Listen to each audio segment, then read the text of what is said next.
जब भी जीवन में अन्याय होता है, मन में एक ही प्रश्न उठता है, क्या ईश्वर देखते नहीं? लेकिन भगवान कृष्ण कहते हैं, हर कर्म का फल निश्चित है, चाहे देर हो, अंधेर नहीं।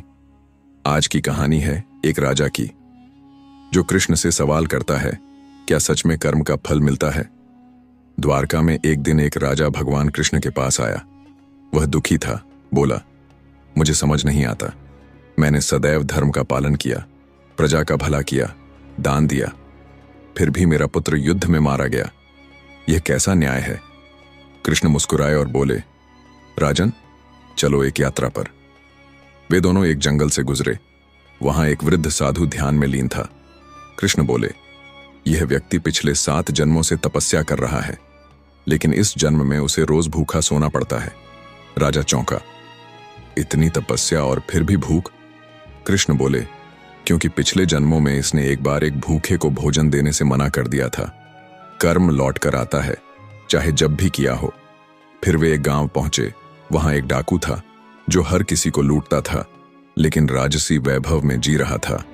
राजा ने आश्चर्य से पूछा, यह पापी इतना सुखी क्यों है? कृष्ण बोले, इसने एक जन्म पहले अपनी जान की परवाह किए बिना एक गाय की रक्षा की थी। उस पुण्य का फल इसे अब मिल रहा है। परंतु याद रखो, जब इस पुण्य का फल समाप्त होगा, तब इसका पाप भी इसका पीछा नहीं छोड़ेगा। कृष्ण ने राजा की ओर देखा और कहा, कर्म का लेखा जोखा बहुत सूक्ष्म होता है। आज जो तुम सह रहे हो, वो कभी के कर्मों का फल है, और आज जो तुम कर रहे हो, वो कल तुम्हारे पास लौट कर आएगा।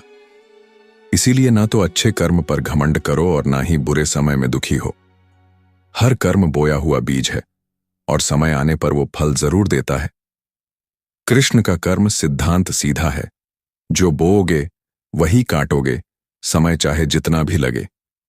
यही है जीवन का सबसे बड़ा सत्य।